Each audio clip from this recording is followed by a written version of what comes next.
क्या आपको पता है महिलाएं ही वो द्वार है, वे वो दरवाज़ा हैं जो कि जीवन को धरती पर लेकर के आती हैं और किसी के पास में ये अधिकार नहीं है। और हम ये जानते हैं कि यीशु मसीह को भी इस प्रोटोकॉल, इस नियम का पालन करना पड़ा था। यीशु मसीह को भी मरियम के गर्भ का इस्तेमाल करना पड़ा था इस पृथ्वी पर आने के लिए। नहीं तो परमेश्वर पिता को क्या ज़रूरत थी, यीशु मसीह को क्या ज़रूरत थी। वो तो ऐसे ही भी आ सकते हैं क्योंकि उनके पास बहुत सामर्थ्य है मेरे प्रियो। लेकिन वो एक नियम के तहत पर, एक प्रोटोकॉल के तहत पर वो इस पृथ्वी पर मरियम का गर्भ से आए और इस धरती पर जन्म लिए। हम देखते हैं कि जब यीशु मसीह जी उठे थे, उस समय किसी पुरुष को वो सबसे पहले नहीं दिखाई दिए। सबसे पहले वो मरियम मगदलीनी जो कि एक स्त्री है, उसी को दिखाई दिए। हम जान ये सब घटना इसलिए हो जो ये बताती है कि हम स्त्रियां कितना पावरफुल हैं। और यीशु मसीह का मरियम के गर्भ में से होकर के आना इस बात को साबित करने के लिए कि आदम ने, हवा ने जो गलती की थी, हवा ने जो पाप किया था, उसके उसके उसका विरोध करने के लिए, उस श्राप को तोड़ने के लिए परमेश्वर ने यीशु मसीह को मरियम की गर्भ से होकर के भेजा। क्योंकि वचन में लिखा है कि जब स्त्री गर्भवती होगी तो उसका जो पुत्र जनेगी वह वो शैतान के सिर को कुचल डालेगा। जो हमारे ऊपर जो श्राप लगा था वो उसे तोड़ डालता है। हम देखते हैं कि बाइबल में और भी स्त्रियां हैं मेरे प्रियो जो अपना अल्टर का गलत इस्तेमाल किए थे। हम देखते हैं कि हम अगर पुराने नियम में हम देखते हैं कि आदम को एक स्त्री ने ही बहका कर पाप में गिराया। सिमसोन को अगर हम देखते हैं कि वो भी एक स्त्री के द्वारा पाप में गिर गया। हम दाऊद के जीवन में भी देखते हैं कि स्त्री के द्वारा वो कैसे पाप में गिरता है। यहाँ तक कि एलिया भी एक स्त्री से डर कर वो भाग गए थे, जबकि वो एक भविष्यवक्ता है। हम उनका बाइबल में बहुत इंपॉर्टेंट है। वो भी एक स्त्री के डर से वो भाग जाते हैं।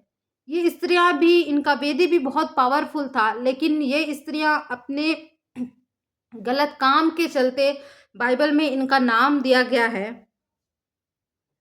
और हम आगे हम देखते हैं कि हम स्त्रियों के पास में कितना पावर और इतना सामर्थ्य है कि हम जब भोर को उठ के जब हम प्रार्थना करते हैं मेरे प्रियो, जब हम परमेश्वर से मांगते हैं मेरे प्रियो, भोर को उठ जाते हैं, तो शैतान को पता है कि ये स्त्रियां कितनी पावरफुल हैं। इसलिए वो कहता है कि स्त्री फिर से भोर को उठ गई।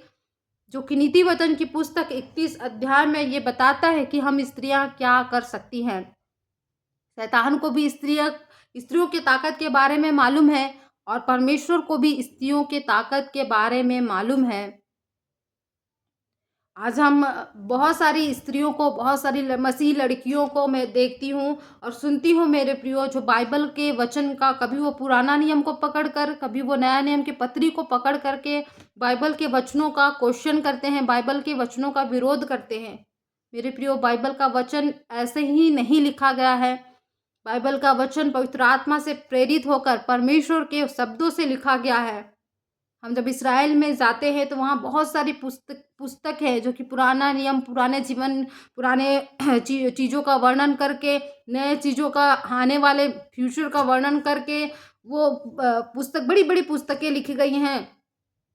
उन्हें बाइबल में शामिल नहीं किया गया है मेरे प्रियो। यहाँ तक कि हम हनोक के बारे में जानते हैं कि हनोक पृथ्वी से जिंदा उठा लिया गया था, लेकिन हनोक की पुस्तक को भी बाइबल में ऐड नहीं किया गया है। इसलिए बाइबल में जो बातें, जो पत्रियाँ लिखी गई हैं, जो वचन लिखे गए हैं, उन्हें हमें मामूली नहीं समझना चाहिए। हम किसका विरोध कर रहे हैं? बाइबल का हम विरोध कर रहे हैं, परमेश्वर के वचन का विरोध कर रहे हैं मेरे प्रियो। तो आप इस बात में सावधान हो जाइए, क्योंकि शैतान को भी पता था, शैतान को भी पता था कि स्त्रियां कैसे बहकेंगी, और परमेश्वर को भी पता था कि स्त्रियां कैसे बहकेंगी। इसलिए पुराने नियम में भी और नए नियम में दोनों जगह स्त्रियों के बारे में बहुत सारे कंट्रोल को दिए गए हैं मेरे प्रियो। मैं अपना एक गवाही आपसे शेयर करना चाहूँगी। मुझे एक जगह में शैतान को निकालने के लिए प्रेयर के लिए बुलाया गया था और मैं उस जगह में गई थी और हम वहाँ पर चेन प्रेयर कर रहे थे। और मेरा हाथ जिस सिस्टर ने पकड़ के रखा था मेरे प्रियो, वो सिस्टर साउथ इंडियन थी।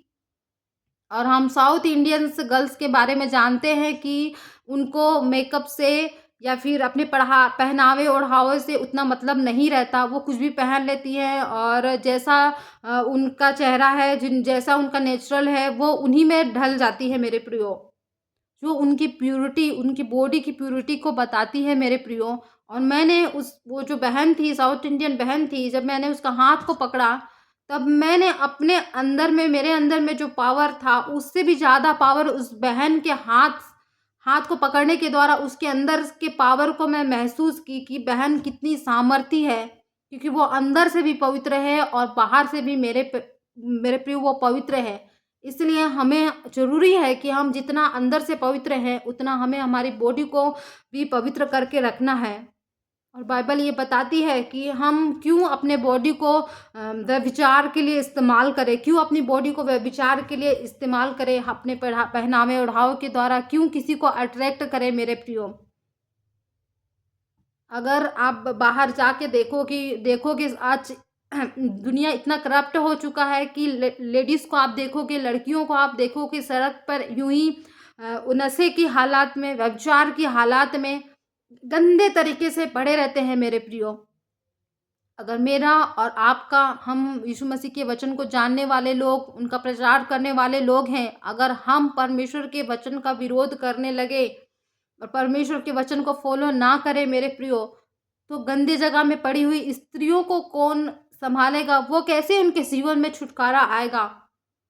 प्रभु कहता है कि हमारे शरीर से, हमारे जीवन से एक प्रकाश निकलता है जो प्रियो, जो संसार के लोगों को क्या करता है? अट्रैक्ट करता है। संसार, हमारी एक्टिविटी को संसार के लोग देखते हैं मेरे प्रियो। तो ये आपके सामने में है कि आप क्या चुनते हैं। यिर्मयाह की पुस्तक में अगर हम देखेंगे 21 अध्याय उसके 8 पद में लिखा है कि जीवन और मृत्यु तेरे सामने में है।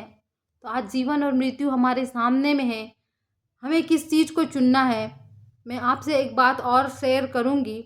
हम 2025 में न्यू एज के समय में जी रहे हैं, जहां स्त्रियां फ्रीडम के साथ में जीना चाहती है, फ्रीडम के साथ कपड़े पहनना चाहती है, उनका जो मन करता है वैसा वो करना चाहती है।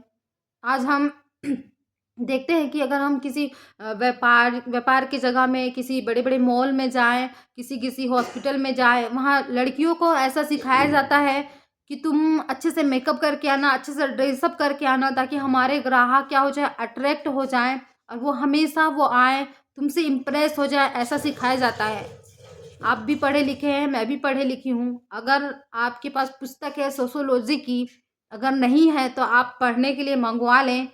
और सोशियोलॉजी की चैप्टर में आप पढ़ के देखेंगे, आप सर्च करिएगा, सोशियोलॉजी की पुस्तक में लिखा हुआ है कि आगे जो जनरेशन आएगा उसमें स्त्रियों के पास वो पावर होगा, स्त्रियां प्रधान देश बनेगा और स्त्रियों के पास वो पावर होगा कि वो उनको जॉब दिया जाएगा और पुरुषों को जॉब नहीं दिया जाएगा। और स्त्रियों के पास ये अधिकार नहीं होगा कि वो बच्चे को जन्मे, पुरुष के पास अधिकार होगा कि वो बच्चे को जन्मे। ये पूरा बाइबल के वचनों के विरोध में होगा प्रियो। उस समय में आप क्या करेंगे? हम देखते हैं कि बहुत सारी लड़कियां स्पिरिट से ग्रसित है, बहुत सारी स्पिरिट आज काम कर रही है। हम जैसे कि हम देखते हैं कि सकीना की स्पिरिट और सोफिया की स्पिरिट, ये इज़बेल की स्पिरिट, बहुत सारी स्पिरिट है जो स्त्रियों को पकड़ के रखी हैं। या तो वो शादी नहीं करना चाहती हैं, या तो बच्चा नहीं पैदा करना चाहती है, या फिर उनका जो बच्चा होता है वो क्या करती है? अपने गर्भ को गिरा देती है। क्योंकि शैतान को मालूम है कि हम स्त्रियां जब बच्चा जन्म करते हैं तो हमारे बच्चे परमेश्वर का आराधना करते हैं, इसलिए वो ऐसे काम को करती है। इसलिए हमें सावधान हो जाना है, इन बातों को, परमेश्वर के वचनों के लिए सावधान हो जाना है, अपने जीवन में सावधान हो जाना है। बाकी चुनाव आपके सामने में है। प्रभु इस वचन के द्वारा हम सभी को आशीष दे और प्रभु हमें पवित्र आत्मा से और भी भरे, और भी सामर्थ दे, ताकि हम और भी परमेश्वर के वचन को समझ सके और परमेश्वर के वचन में चल सके। आप सभी को जय मसीह की।